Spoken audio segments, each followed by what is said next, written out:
भाई 28 फरवरी 2026 अमेरिका और इजराइल ने ईरान पर अटैक करा। बट आप सोचोगे कि सर इससे मेरा क्या लेने देना, मैं तो इंडिया में रहता हूँ, मैं तो सेफ हूँ। बट नहीं, आप डायरेक्टली नहीं बट इनडायरेक्टली इससे लिंक्ड हो और इसकी पूरी चपत आपकी जेब पे पड़ रही है, आपको पता नहीं है।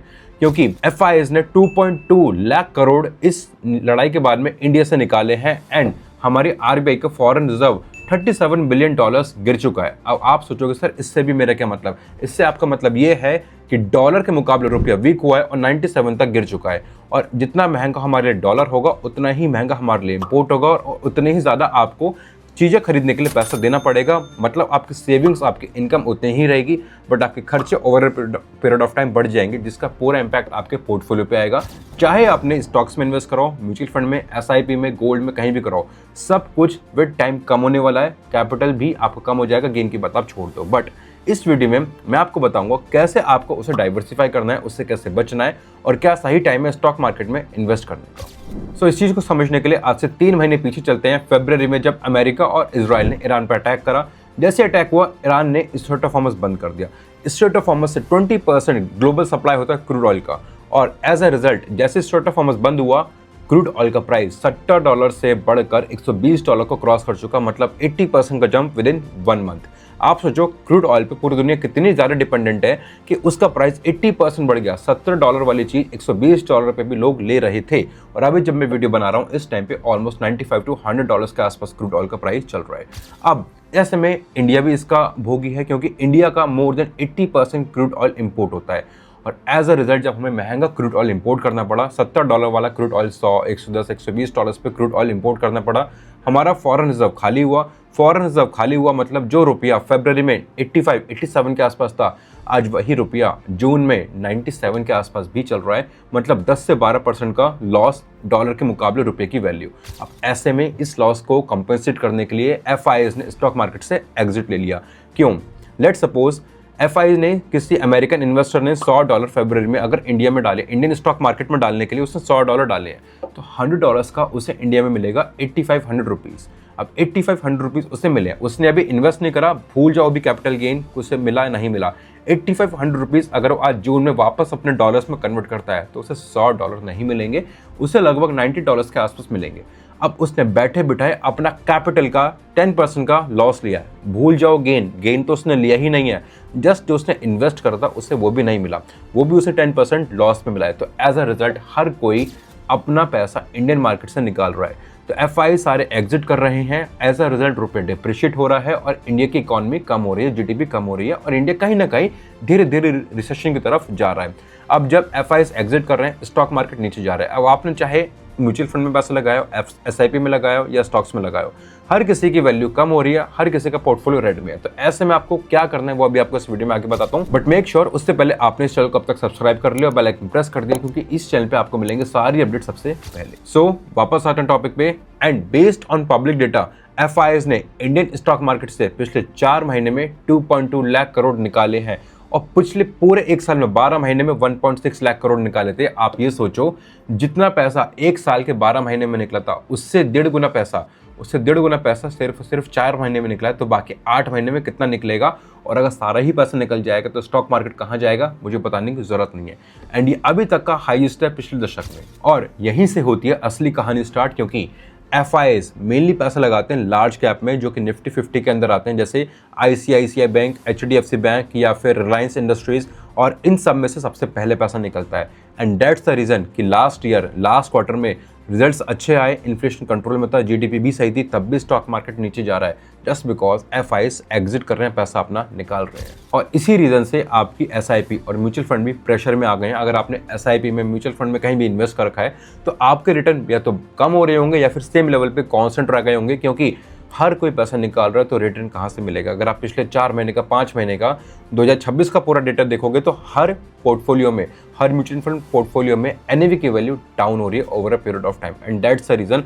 बट अगर आपने म्यूचुअल फंड या SIP में इन्वेस्ट कर रखा है तो there are educated qualified degree holders professionals जो आपका फंड मैनेज कर रहे हैं, वहाँ पे आपको डरने की कोई भी ज़रूरत नहीं है।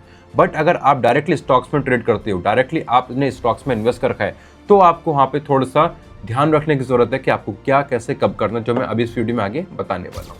और इस टाइम पे सबसे ज़्यादा पैसा कहाँ बन सकता है, कौन से स्टॉक सबसे अच्छे परफॉर्म कर सकते हैं, उस चीज़ को देखें। उससे पहले देखते हैं ये पूरी चेन बनी कैसे, इसकी शुरुआत कहाँ से हुई। सबसे पहले अमेरिका ईरान की लड़ाई शुरू हुई। लड़ाई शुरू होते ही तेल महंगा हुआ। तेल महंगा हुआ, हमारी सरकार ने महंगा तेल इंपोर्ट करा, क्योंकि तेल के बिना कंट्री या फिर ज़िंदगी चलानी मुश्किल है। महंगा तेल इंपोर्ट करने के लिए गवर्नमेंट ने हमारे डॉलर्स ज़्यादा दिए, रिजर्व हमारा खाली हुआ। रिजर्व खाली हुआ, हमारा रुपया डेप्रिशिएट हुआ, डॉलर्स के मुकाबले 97 तक आ गया।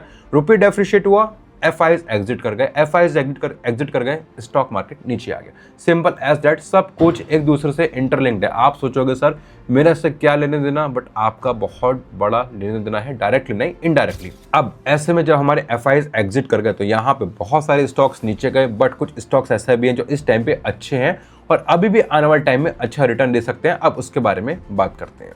देखो सेम सिचुएशन है और सेम सिचुएशन पे कुछ स्टॉक्स अच्छा परफॉर्म कर रहे हैं या आगे भी पोटेंशियल रखते हैं, बट वहीं पे कुछ स्टॉक्स ऐसे हैं जो बहुत कम परफॉर्म कर रहे हैं या फिर नेगेटिव रिटर्न दे रहे हैं, जैसे कि oil industries, aviation industries, IOC, BPCL, HPCL, जितने भी ऑयलिंग प्रोड्यूसिंग इंडस्ट्रीज हैं, इन सबके एक्सपेंसेस बढ़ चुके हैं और मार्जिन्स कम हो चुके हैं। मतलब इनका रिजल्ट खराब आएगा और इनका स्टॉक प्राइस नीचे जाएगा।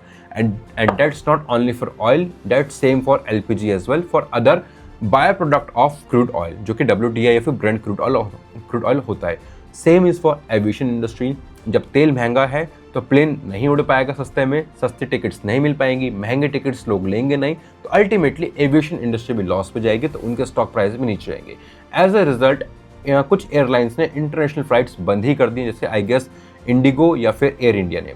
सो ऐसे में अगर आप इन स्टॉक्स में इन्वेस्ट करने के देख रहे हो, this is not the right option for you. But इसी टाइम पे कुछ स्टॉक्स ऐसे भी हैं जो अभी भी अच्छा परफॉर्म कर रहे हैं, जिनका रेवेन्यू डॉलर्स में आता है, जैसे TCS या HCL। ये सारी कंपनीज क्या है, IT कंपनीज, सारा काम करती हैं बाहर की कंपनीज का। These are the service based companies. Product दो तरीके के होते हैं, कंपनीज बिजनेस दो तरह के होते हैं, प्रोडक्ट बेस्ड, सर्विस बेस्ड। ये सारी कंपनी सर्विस बेस्ड हैं, सर्विस प्रोवाइड करती हैं। गूगल ने इन्हें बोला कि हमें एक प्रोडक्ट बना के दो, हम तुम्हें $100 देंगे। उन्होंने प्रोडक्ट बना के गूगल को दे दिया, गूगल ने इन्हें $100 दे दिए। सो जिस प्रोडक्ट को बनाने के लिए फरवरी में $100 मिलते TCS को, फरवरी में उनका पैसा होता 8500 रुपीज़। बट आज जून में वही $100 TCS के लिए होगा 9700 रुपीज़, मतलब मोटा मोटा 1200 रुपये का फालतू गेन, मोटा मोटा 20% extra revenue, 20% extra profits for TCS और फॉर अदर कंपनीज जिनका रेवेन्यू डॉलर्स में आता है। सो अगर आप कोई ऐसी कंपनी में इन्वेस्ट करते हो जिसका रेवेन्यू डॉलर्स में है, तो वहाँ पे आपके स्टॉक्स अच्छे परफॉर्म कर सकते हैं in some time. But stay away from the stocks जो ऑयल का बाय प्रोडक्ट है। WTI oil, crude oil is not only for oil, petrol, diesel, बहुत सारे आइटम्स बनते हैं। सबसे मेनली बनता है हमारा पेट्रोल, डीजल, फिर आते हैं हमारे LPG CNG गैसेज, फिर आते हैं कुछ पार्टिकल्स, फिर आते हैं कुछ chemicals, and there are lot of things जो आपको शायद नहीं पता है, जो डायरेक्टली क्रूड ऑयल से ही बनते हैं। और IT सर्विस बेस्ड इंडस्ट्री के बाद में अगर आप कोई और इंडस्ट्री देख रहे हो तो वो है मेडिकल इंडस्ट्री। और मेडिकल इंडस्ट्री में भी सन फार्मा, क्योंकि इसका डायरेक्टली 40% से ज़्यादा रेवेन्यू अमेरिका डॉलर्स में आता है। मतलब डॉलर्स जितना ऊपर जाएगा इसके लिए उतना अच्छा होगा, उतना अच्छे इसके रिजल्ट्स होंगे। सो कोई भी ऐसी कंपनी जो अच्छा खासा रिजल्ट दे रही है, उसका मेनली कहीं ना कहीं सोर्स USD में ही होगा रेवेन्यू का। सन फार्मा इसका सबसे अच्छा एग्जांपल है, इसका 40% से ज़्यादा रेवेन्यू डॉलर्स में आता है, तो मतलब स्टॉक्स इज गुड और आने वाले टाइम में सुपर डुपर फ्लाई कर सकता है। सो अब मैं आपको 3 ऐसे रूल बताता हूँ जिसको आपको ध्यान रखना है अपने पोर्टफोलियो को रीस्ट्रक्चर करते टाइम। अगर आप कोई न्यू स्टॉक्स खरीदने की सोच रहे हो या अपने पैसे डाइवर्सिफाई करने की सोच रहे हो, तो go for IT based industry जिसका पैसा डॉलर्स में आता है, या फिर मेडिकल बेस्ड इंडस्ट्री, क्योंकि वहाँ पे चाहे लड़ाई हो चाहे कुछ भी हो जीवन में, बट इंसान दवाई जरूर खरीदेगा, चाहे वो कितनी भी महंगी हो जाए। एक बार को पेट्रोल खरीदना बंद कर सकता है, बट दवाई खरीदनी बंद नहीं करेगा। सेकंड मोस्ट इंपॉर्टेंट, अगर आपने अभी ऑलरेडी कोई ऐसा स्टॉक्स खरीद रखा है जो लॉस में, जैसे IOC, एविएशन इंडस्ट्री में, ऑयलिंग इंडस्ट्री में, तो अगर वो स्पॉट में है तो उसे थोड़े से अभी होल्ड करो 50%। उसे जब थोड़ा सा रिबाउंस करेगा तो उसे क्लोज करना थोड़े से लॉस पे, बट अभी उसे होल्ड करो। बट अगर आप FNO में खेल रहे हो तो भाई I can not say anything for you, आपको बहुत अच्छे से पता है आपका क्या होगा, क्योंकि आपको पता है आपकी एक्सपायरी क्या है। बट अगर आपका स्पॉट में कोई होल्डिंग है तो कीप इट होल्डिंग, उसे लॉस में बिल्कुल भी अभी सेल मत करो।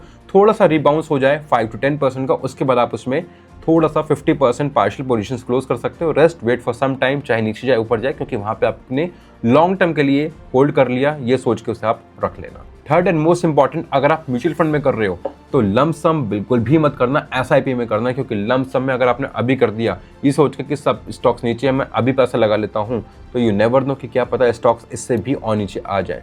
तो बेटर है जस्ट गो फॉर एसआईपी। हर महीने आप कुछ ना कुछ पैसा लगाते जाओगे तो आपका पैसा वहाँ पर over a period of time with in 1 year बहुत ज़्यादा ग्रोथ होता हुआ दिखेगा, क्योंकि आप ऑलमोस्ट बॉटम के पास एंट्री ले रहे हो अगर यहाँ से प्राइस और नीचे नहीं जाता। But nobody knows about this, तो इससे लम सम आपको म्यूचुअल फंड में इन्वेस्ट अभी बिल्कुल भी नहीं करना है। और अगर आपने ऑलरेडी कुछ कर रखा है तो just keep it as it is, उसमें कुछ भी छेड़ने की जरूरत आपको नहीं है।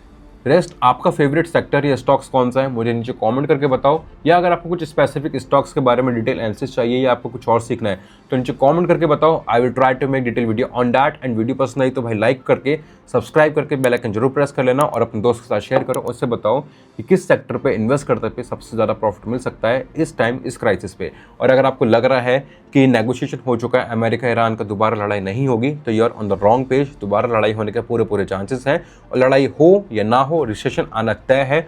आपकी पॉकेट में इनकम उतनी ही आएगी बट खर्चे आपके बहुत जल्दी बढ़ जाएंगे। सो स्पेंड वाइजली भाई। रेस्ट वीडियो पसंद आई, कुछ सीखने को मिला तो लाइक करके सब्सक्राइब करना मत भूलना।